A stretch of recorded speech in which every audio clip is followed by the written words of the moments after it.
അവൻ എവിടെയാണ്? നിങ്ങളവനെ എന്താണ് ചെയ്തത്? അവരുടെ രണ്ടുപേരുടെയും മുഖത്തേക്ക് സൂക്ഷിച്ചു നോക്കിക്കൊണ്ടും തൻ്റെ കയ്യിലിരുന്ന കത്തി അവരുടെ കഴുത്തിനെ ലക്ഷ്യമാക്കിയും ഫാഗിൻ ഉറഞ്ഞു തുള്ളുകയാണ്. കൃത്യമായ ഉത്തരം പറഞ്ഞില്ലെങ്കിൽ രണ്ടിൻ്റെയും കഴുത്ത് ഞാൻ അരിഞ്ഞെടുക്കും, അയാൾ ഒച്ചവെച്ചു. ഭ്രാന്ത് പിടിച്ച ഒരു കരുത്തൻ കാളയുടെ ഭാവമായിരുന്നു കിഴവനപ്പോൾ. മരണമുഖത്താണ് നിൽക്കുന്നതെന്ന് അവർക്ക് രണ്ടാൾക്കും ബോധ്യമായി. എന്ത് മറുപടിയാണ് കിഴവനോട് പറയേണ്ടതെന്നറിയാതെ അവർ വിറയ്ക്കുകയാണ്.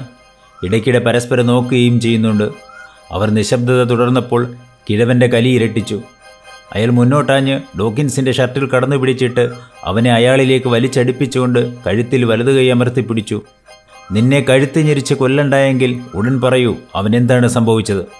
കഴുത്ത് ഞെരിഞ്ഞമർന്നെങ്കിലും ഡോക്കിൻസ് മറുപടിയൊന്നും പറഞ്ഞില്ല. അവൻ കണ്ണും തള്ളിപ്പിടിച്ച് അങ്ങനെ തന്നെ നിന്നു. കിഴവൻ അവനിലുള്ള പിടി അയച്ചുകൊണ്ട് ചാർലിയെ കടന്നു പിടിച്ചു.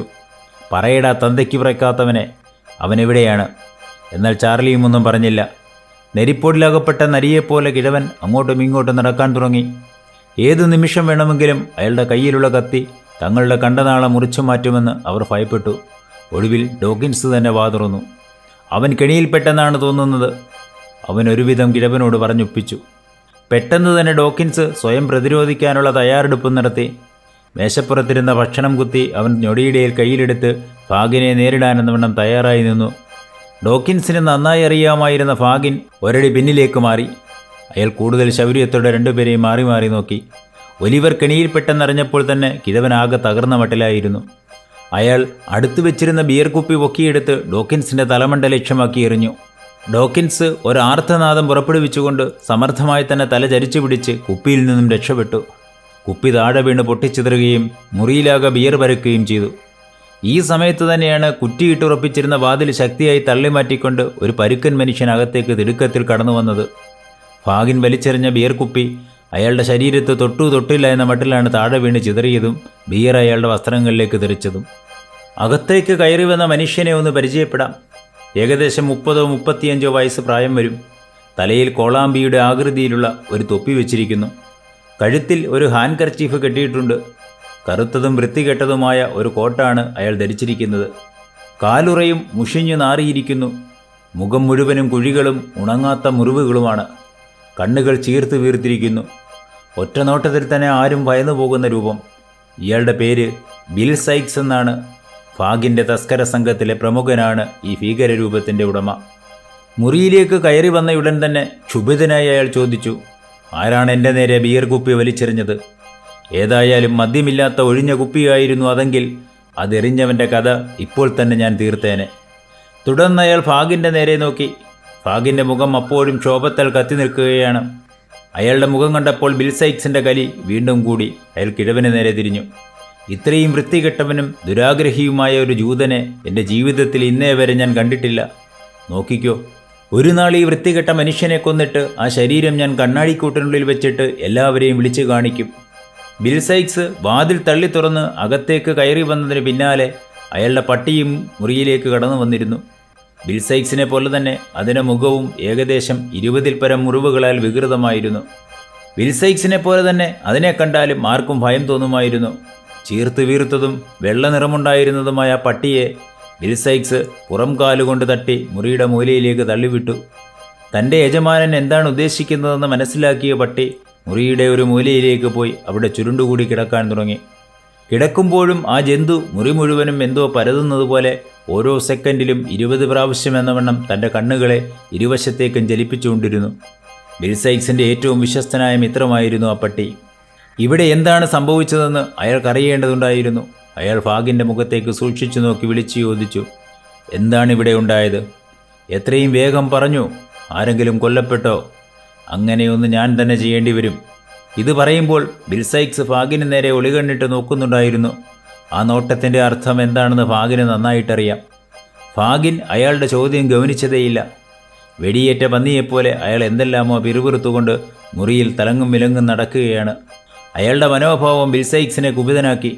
അയാൾ ഉച്ചത്തിൽ കിഴവനെ തെറിവിളിക്കാൻ തുടങ്ങി. ബിൽ സൈക്സിൻ്റെ ശബ്ദം അതിരുവിടാൻ തുടങ്ങിയപ്പോൾ കിഴവൻ ഗർജിച്ചു, സൈക്സ്, നീ നിന്റെ നാവിനെ അടക്കി നിർത്തുന്നതാണ് നല്ലത്. ബിൽ സൈക്സ് അല്പം ശാന്തനായി. അയാൾ അടുത്ത് കണ്ട കസേര വരിച്ചിട്ട് അതിലിരുന്നു കൊണ്ട് ഫാഗിനോടായി പറഞ്ഞു, എനിക്കല്പം ചാരായം വേണം. ഫാഗിൻ ചാരായമെടുക്കുന്നതിനായി പോയപ്പോൾ ബിൽ സൈക്സ് പിന്നിൽ നിന്നും പകുതി തമാശയാൽ എന്ന പോലെ വിളിച്ചു പറഞ്ഞു, അതിൽ വിഷം കലക്കിയേക്കരുതേ. ബിൽ സൈക്സ് അങ്ങനെ പറഞ്ഞത് തമാശയായിട്ടാണെങ്കിലും കിഴവൻ എന്നെങ്കിലും തന്നെ വിഷം നൽകി കൊലപ്പെടുത്തുമെന്ന ആശങ്ക ബിൽ സൈക്സിന് എപ്പോഴും ഉണ്ടായിരുന്നു. ബിൽ സൈക്സ് തനിക്കൊരു കോടാലിയാണെന്ന് ഫാഗിനും ചിന്തിച്ചിരുന്നു. തൻ്റെ ഇംഗിതങ്ങൾക്ക് അവനൊരു തടസ്സമാണെന്ന് കിഴവൻ മനസ്സിലാക്കിയിരുന്നു. അവസരം കിട്ടുമ്പോൾ ഏതു വിധേനയും അവനെ ഒഴിവാക്കണമെന്നും കിഴവൻ ആഗ്രഹിച്ചിരുന്നു. ഫാഗിൻ കൊണ്ടുവച്ച ജാറിൽ നിന്നും 2-3 ഗ്ലാസ് ചാരായം അകത്താക്കിയതിനു ശേഷം ബിൽ സൈക്സ് ഉണ്ടായ സംഭവങ്ങളെല്ലാം ഡോക്കിൻസിൽ നിന്നും ചോദിച്ചു മനസ്സിലാക്കി. ഈ സമയത്ത് ഫാഗിനും അടുത്തുണ്ടായിരുന്നു. തങ്ങളെക്കുറിച്ചുള്ള വിവരങ്ങൾ ഒലിവറിൽ നിന്നും പോലീസ് മനസ്സിലാക്കുമെന്ന് കിഴവന് നല്ല ഭയമുണ്ടായിരുന്നു. അക്കാര്യം അയാൾ ബിൽ സൈക്സിനോട് പറയുകയും ചെയ്തു. കിഴവൻ്റെ ആശങ്ക ശരിയാണെന്ന് ബിൽ സൈക്സും സമ്മതിച്ചു. ഒലിവർ എല്ലാം തുറന്നു പറഞ്ഞാൽ അതിൻ്റെ പരിണിതഫലം ഏറ്റവും കൂടുതൽ അനുഭവിക്കേണ്ടി വരുന്നത് ബിൽ സൈക്സ് ആയിരിക്കുമെന്ന് ഫാഗിൻ മുന്നറിയിപ്പ് നൽകി. കിഴവൻ്റെ മുന്നറിയിപ്പ് ബിൽ സൈക്സിനെ കുപിതനാക്കി. അയാൾ കിഴവനെ പൊളിച്ച തെറി പറഞ്ഞെങ്കിലും യാതൊന്നും കേൾക്കുന്നില്ലെന്ന മട്ടിൽ കിഴവൻ അടുത്ത് കണ്ട കസേരയിലേക്ക് ചാഞ്ഞിരുന്നുകൊണ്ട് അകലേക്കെന്നവണ്ണം നോക്കിയിരുന്നു. പിന്നെ കുറച്ചുനേരം മുറിയിൽ തികഞ്ഞ നിശബ്ദതയായിരുന്നു. ആർക്കും ഒന്നും പറയാനില്ലാത്തതുപോലെ, അല്ലെങ്കിൽ അവരോരോരുത്തരും വരാനിരിക്കുന്ന അപകടത്തെ എങ്ങനെ തരണം ചെയ്യാമെന്ന് ചിന്തിക്കുന്നത് പോലെ. ഓരോരുത്തരും അവരവരുടേതായ ആശയങ്ങളിൽ ചുറ്റിക്കറങ്ങി. ഒടുവിൽ ആ നിശബ്ദത ഭഞ്ചിച്ചതും ബിൽ സൈക്സ് തന്നെയാണ്. ഒലിവറെ എങ്ങനെ കണ്ടെത്താമെന്ന ചില നിർദ്ദേശങ്ങൾ അയാൾ ഡോക്കിൻസിനും ചാർലിക്കും നൽകി. ഉടനെ തന്നെ ആരെങ്കിലും പോലീസ് സ്റ്റേഷനിലേക്ക് പോകണമെന്നും അവിടെ ഉണ്ടായത് എന്താണെന്ന് എത്രയും വേഗം മനസ്സിലാക്കണമെന്നും അയാൾ നിർദ്ദേശിച്ചു. പോലീസ് അവനിൽ നിന്നും എല്ലാം മനസ്സിലാക്കുന്നതിന് മുമ്പ് തന്നെ അവനെ അവരിൽ നിന്നും തട്ടിയെടുക്കണമെന്നും അയാൾ ആവശ്യപ്പെട്ടു. അയാൾ തുടർന്നു പറഞ്ഞു, അവനെ നമ്മുടെ കയ്യിൽ കിട്ടിക്കഴിഞ്ഞാൽ ഇനി അവൻ ജീവിതത്തിൽ ഒരിക്കലും പുറം ലോകം കാണാൻ പാടില്ല. വേണ്ടി വന്നാൽ അവൻ്റെ കഥ കഴിച്ചേക്കാനും മടിക്കേണ്ട. അയാളുടെ നിർദ്ദേശങ്ങൾ ഫാഗിന് നന്നായി ബോധിച്ചു. അക്കാര്യം അയാൾ ബിൽ സൈക്സിനോട് തുറന്നു പറയുകയും ചെയ്തു. ബിൽ സൈക്സിൻ്റെ അപ്രതീക്ഷിതമായ കടന്നുവരവ് ഡോക്കിൻസിനെയും ചാർലിയെയും വളരെയധികം സന്തോഷിപ്പിച്ചു. കാരണം അല്ലായിരുന്നുവെങ്കിൽ ഫാഗിൻ അവരുടെ രണ്ടുപേരുടെയും കഥ കഴിക്കുമായിരുന്നു. ഒരു വലിയ വിഷമപ്രശ്നത്തിൽ നിന്നും ബിൽ സൈക്സ് അവരെ രണ്ടുപേരെയും രക്ഷപ്പെടുത്തിയെങ്കിലും അവർ വീണ്ടും ചെന്ന് വീണത് മറ്റൊരു കീറാമുട്ടിയിലാണ്. ബിൽ സൈക്സ് മുന്നോട്ട് വെച്ച നിർദ്ദേശങ്ങളിൽ ഏറ്റവും പ്രയാസമേറിയതും കഠിനവുമായ ഒന്നായിരുന്നു പോലീസ് സ്റ്റേഷനിൽ നിന്നും ഒലിവരെ സംബന്ധിക്കുന്ന കാര്യങ്ങൾ മനസ്സിലാക്കുക എന്നത്. പോലീസിൻ്റെ നോട്ടപ്പുള്ളികളാണ് അവർ 4 പേരും. അങ്ങനെയുള്ള അവരിൽ ആർക്കെങ്കിലും നേരിട്ട് പോലീസ് സ്റ്റേഷനിലേക്ക് കടന്നു ചെന്ന് ഒലിവറിനെക്കുറിച്ചുള്ള വിവരങ്ങൾ അറിയുകയെന്നത് പ്രയാസകരമാണ്. സ്റ്റേഷനകത്ത് പോയിട്ട് അതിൻ്റെ പരിസരങ്ങളിൽ പോലും അവർക്ക് ചെല്ലുക പ്രയാസമാണ്. രംഗം വീണ്ടും നിശബ്ദതയിലേക്ക് വീണു. ഈ വിഷമപ്രശ്നം എങ്ങനെ പരിഹരിക്കാമെന്നതിലേക്ക് അവർ 4 പേരും വീണ്ടും ചിന്തിക്കാൻ തുടങ്ങി. അവർ 4 പേരും ഒരെത്തും പിടിയും കിട്ടാതെ വിഷമിച്ചിരിക്കുന്ന സന്ദർഭത്തിലാണ് നാൻസിയും ബെറ്റിയും അവിടേക്ക് കടന്നു വന്നത്. അവർ എത്തിയതിൽ മറ്റുള്ളവർ സന്തോഷിച്ചു. ഒലിവറിനെ എങ്ങനെയെങ്കിലും പോലീസ് കസ്റ്റഡിയിൽ നിന്നും മോചിപ്പിക്കാനുള്ള ദൗത്യം അവർ ഏറ്റെടുക്കണമെന്ന് ഫാഗിൻ ആവശ്യപ്പെട്ടു. എന്നാൽ ഫാഗിൻ്റെ ആവശ്യം ബെറ്റി ഉടനെ തന്നെ തള്ളിക്കളഞ്ഞു. ബെറ്റിയുടെ നിലപാട് ഫാഗിനെ വീണ്ടും അസ്വസ്ഥനാക്കി. ഫാഗിൻ പ്രതീക്ഷയോടെ നാൻസിയെ നോക്കി. ബെറ്റിയേക്കാൾ തൻ്റെടിയും അനുസരണം കെട്ടവളുമാണ് നാൻസി. ഫാഗിൻ്റെ ആവശ്യം നാൻസിയും കയ്യോടെ തന്നെ തള്ളിക്കളഞ്ഞു. ഫാഗിൻ പലതും പറഞ്ഞവളെ തൻ്റെ വഴിക്ക് കൊണ്ടുവരാൻ ശ്രമിച്ചെങ്കിലും അവൾ വഴങ്ങിയില്ല. ഇത്തരമൊരു ദൗത്യം ഏറ്റെടുക്കാൻ തനിക്കാവില്ലെന്ന് അവൾ തീർത്തും പറഞ്ഞതോടെ കിഴവൻ വീണ്ടും നിരാശയിലേക്ക് വഴുതി വീണു. ഈ സന്ദർഭത്തിലാണ് ബിൽ സൈക്സ് ഇടപെട്ടത്. അയാൾ പരുക്കൻ ശബ്ദത്തിൽ ആജ്ഞാപിക്കുന്ന വിധത്തിൽ പ്രഖ്യാപിച്ചു, അവൾ അനുസരിക്കും ഫാഗിൻ. ഇല്ല ഫാഗിൻ, നാൻസി അതിന് തയ്യാറല്ല. അവൾ ഉറച്ച സ്വരത്തിൽ മറുപടിയും പറഞ്ഞു. ഇല്ല ഫാഗിൻ, അവൾ അനുസരിക്കും. ഇത് പറയുമ്പോൾ ബിൽ സൈക്സിൻ്റെ സ്വരം കുറേ കൂടി കടുത്തിരുന്നു. ബിൽ സൈക്സിൻ്റെ സ്വരം എത്രമാത്രം കഠിനമായിരുന്നുവോ അതിനേക്കാൾ ഉച്ചത്തിലായി നാൻസിയുടെ ശബ്ദം. അവൾ തീർത്തും പറഞ്ഞു, ഇല്ല ഫാഗിൻ, നാൻസി ഇക്കാര്യം അനുസരിക്കുകയില്ല. പക്ഷേ നാൻസിക്ക് അധികം സമയം പിടിച്ചു നിൽക്കാനായില്ല. അവൾക്ക് ബിൽ സൈക്സിൻ്റെ നിർബന്ധത്തിന് വഴങ്ങേണ്ടി വന്നു. കാരണം ബിൽ സൈക്സും അവളും തമ്മിലുള്ള ബന്ധം അത്തരത്തിലുള്ളതായിരുന്നു.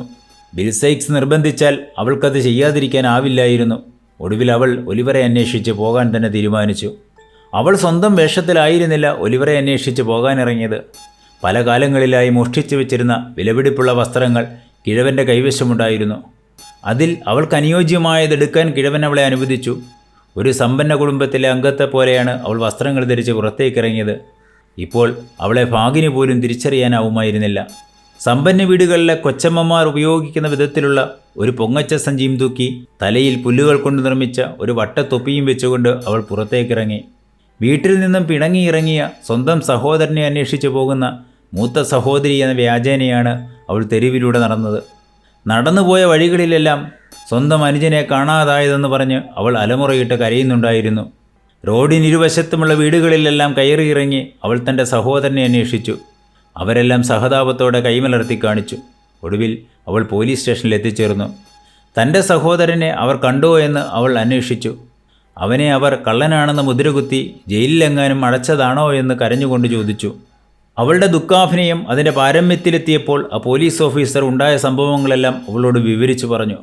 ആ മാന്യനായ മനുഷ്യനും പുസ്തക വ്യാപാരിയും ചേർന്ന് അവനെ പെൻറ്റോൺവില്ലയിലേക്കാണ് കൊണ്ടുപോയതെന്നും അയാൾ കൂട്ടിച്ചേർത്തു. എന്നാൽ ആ മാന്യനായ മനുഷ്യൻ്റെ വിലാസമോ പേരോ ആ പോലീസുകാരൻ അറിയാത്തതിനാൽ അതുമാത്രം അയാൾ അവളോട് പറഞ്ഞില്ല. നാൻസിയെ സംബന്ധിച്ചിടത്തോളം അത്രയും കാര്യങ്ങൾ തന്നെ വിലപ്പെട്ടതായിരുന്നു. അവൾ പോലീസ് സ്റ്റേഷനിൽ നിന്നും പുറത്തിറങ്ങി തെരുവിലൂടെ ഓടാൻ തുടങ്ങി. എത്രയും വേഗം ഫാഗിൻ്റെ മടയിലെത്തി അറിഞ്ഞിടത്തോളം കാര്യങ്ങൾ അറിയിക്കാനുള്ള വ്യഗ്രതയായിരുന്നു അവൾക്ക്. ഫാഗിൻ്റെ സങ്കേതത്തിൽ തിരിച്ചെത്തിയ അവൾ നടന്നതെല്ലാം കൃത്യമായി വിവരിച്ചു. അതെല്ലാം കേട്ട മാത്രയിൽ ഒരക്ഷരം പോലും പറയാതെ ബിൽ സൈക്സ് തൻ്റെ പട്ടിയെയും വിളിച്ചുകൊണ്ട് തിടുക്കത്തിൽ പുറത്തേക്കിറങ്ങി. അയാൾ ഒന്നും മിണ്ടാതെ പുറത്തേക്ക് പോയത് കണ്ടപ്പോൾ ഫാഗിൻ വീണ്ടും അസ്വസ്ഥനാകാൻ തുടങ്ങി. ബിൽ സൈക്സ് പുറത്തേക്ക് പോയി കഴിഞ്ഞപ്പോൾ മറ്റുള്ളവർ വീണ്ടും ഒലിവറെ കണ്ടെത്തുന്നതിനുള്ള ചർച്ചകൾ തുടർന്നു. പെൻറ്റോൺവില്ലയുടെ പരിസര പ്രദേശങ്ങളിൽ വേണം ഇനി അവനെ തിരയേണ്ടതെന്ന് അവർ തീർച്ചപ്പെടുത്തിയിരുന്നു. അവനെ കണ്ടെത്തുന്നവരെയും ആപത്തൊഴിഞ്ഞു പോയെന്ന് കരുതാനാവില്ല. ഏത് സമയത്ത് വേണമെങ്കിലും അവനെല്ലാം തുറന്നു പറഞ്ഞേക്കാം. അത് കാര്യങ്ങളെ കൂടുതൽ സങ്കീർണമാക്കും. ആ പുസ്തക കച്ചവടക്കാരനെ നിരീക്ഷിക്കണമെന്നും പുസ്തകപ്രേമിയായ ആ മാന്യൻ വീണ്ടും അവിടേക്ക് വരാതിരിക്കില്ലെന്നും ഫാഗിൻ പറഞ്ഞത് മറ്റുള്ളവരെ തലകുലുക്കി സംബന്ധിച്ചു. ആ മാന്യനെ കണ്ടാൽ ഡോക്കിൻസിനും ചാർലിക്കും പെട്ടെന്ന് തിരിച്ചറിയാൻ കഴിയുമെന്നതിനാൽ കാര്യങ്ങൾ എളുപ്പമാകുമെന്നും അവർ മനസ്സിലാക്കി. മാന്യനായ മനുഷ്യനെ കണ്ടെത്തുന്ന ജോലി അങ്ങനെ ഡോക്കിൻസിൻ്റെയും ചാർലിയുടെയും തലയിലായി. നാൻസിക്ക് നൽകിയ ദൗത്യം പെൻറ്റോൺവില്ലയുടെ പരിസരങ്ങളിൽ ചെന്ന് നഷ്ടപ്പെട്ടുപോയ സഹോദരനെ അന്വേഷിക്കുന്നതായിരിക്കണമെന്നും കിഴവൻ തീരുമാനിച്ചു. അതിനനുസരിച്ചുള്ള നിർദ്ദേശങ്ങൾ അയാൾ മറ്റുള്ളവർക്ക് നൽകുകയും ചെയ്തു. കിഴവൻ്റെ ആജ്ഞ അനുസരിക്കാൻ മൂവർ സംഘത്തിനു മടിയുണ്ടായിരുന്നു. എങ്കിലും ഇത്തരമൊരു സാഹചര്യത്തിൽ അയാളെ പിണക്കുന്നത് ബുദ്ധിയല്ലെന്ന് അവർ തിരിച്ചറിയുകയും ഒലിവറെ അന്വേഷിക്കാമെന്ന് അവർ കിഴവൻ ഉറപ്പുകൊടുക്കുകയും ചെയ്തു. ഫാഗിൻ തിടുക്കപ്പെട്ടാണ് അവരെ ചുമതലകളേൽപ്പിച്ച് മുറിയിൽ നിന്നും ഒഴിവാക്കിയത്. കാരണം അവർ പോയതിനു ശേഷം അയാൾക്ക് ചില കാര്യങ്ങൾ ചെയ്തു തീർക്കേണ്ടതുണ്ടായിരുന്നു. അവർ പുറത്തേക്ക് പോയതിനു ശേഷം കിഴവൻ വാതിൽ ഭദ്രമായി അടച്ച് കുറ്റികളിട്ടു. എന്നിട്ട് തിടുക്കപ്പെട്ട് തൻ്റെ സമ്പാദ്യങ്ങളെല്ലാം ഒരു തുണിയിലേക്ക് വാരി നിറയ്ക്കാൻ തുടങ്ങി. വാരി നിറച്ച സാധനങ്ങളുടെ കൂട്ടത്തിൽ ഒലിവർ കാണാനിടയായ ആ കൊച്ചു ആഭരണപ്പെട്ടിയും ഉണ്ടായിരുന്നു. കിഴവൻ ഇതെല്ലാം തിടുക്കത്തിൽ വാരിക്കെട്ടുന്നതിനിടയിൽ വീണ്ടും വാതിലിൽ ആരോ ശക്തിയായി മുട്ടുന്നത് കേട്ടു. അയാൾ ആകെ ഭയപ്പാടിലായി. തൻ്റെ സമ്പാദ്യങ്ങൾ വാരി നിറച്ച ഭാണ്ഡം മറ്റൊരിടത്തേക്ക് മാറ്റിയതിനു ശേഷം വിറയാർന്ന ശബ്ദത്തിൽ താക്കോൽ തുളയിലൂടെ പുറത്തേക്ക് നോക്കി ചോദിച്ചു, ആരാണ്? എന്തു വേണം? ഇത് ഞാനാ. പുറത്തുനിന്നുള്ള ശബ്ദം ഡോക്കിൻസിൻ്റേതാണെന്ന് കിഴവൻ പെട്ടെന്ന് തിരിച്ചറിഞ്ഞു. പുറത്ത് താക്കോൽ ദ്വാരത്തിൽ ചുണ്ടമർത്തിപ്പിടിച്ചു നിൽക്കുന്ന ഡോക്കിൻസിനോട് അരിശത്തോടെ കിഴവൻ ചോദിച്ചു, നിനക്കെന്താണ് വേണ്ടത്? ഒലിവർ ട്വിസ്റ്റിനെ പിടികൂടിയാൽ നമ്മുടെ മറ്റേ രഹസ്യ സങ്കേതത്തിലേക്കാണോ കൊണ്ടുവരേണ്ടതെന്ന് നാൻസി ചോദിക്കുന്നു. അവൻ പറഞ്ഞു, പിന്നല്ലാതെ എവിടേക്കാണ് കൊണ്ടുപോകേണ്ടത്? ഇങ്ങനെ വിളിച്ചു പറയുമ്പോൾ അയാൾ കോപം കൊണ്ട് ജ്വലിക്കുന്നത് പോലെയാണ് പുറത്തുനിന്ന ഡോക്കിൻസിന് അനുഭവപ്പെട്ടത്. കിഴവൻ തുടർന്നു, അവൾ അത്രമാത്രം ചെയ്താൽ മതി, ബാക്കിയെല്ലാം ഞാൻ നോക്കിക്കോളാം.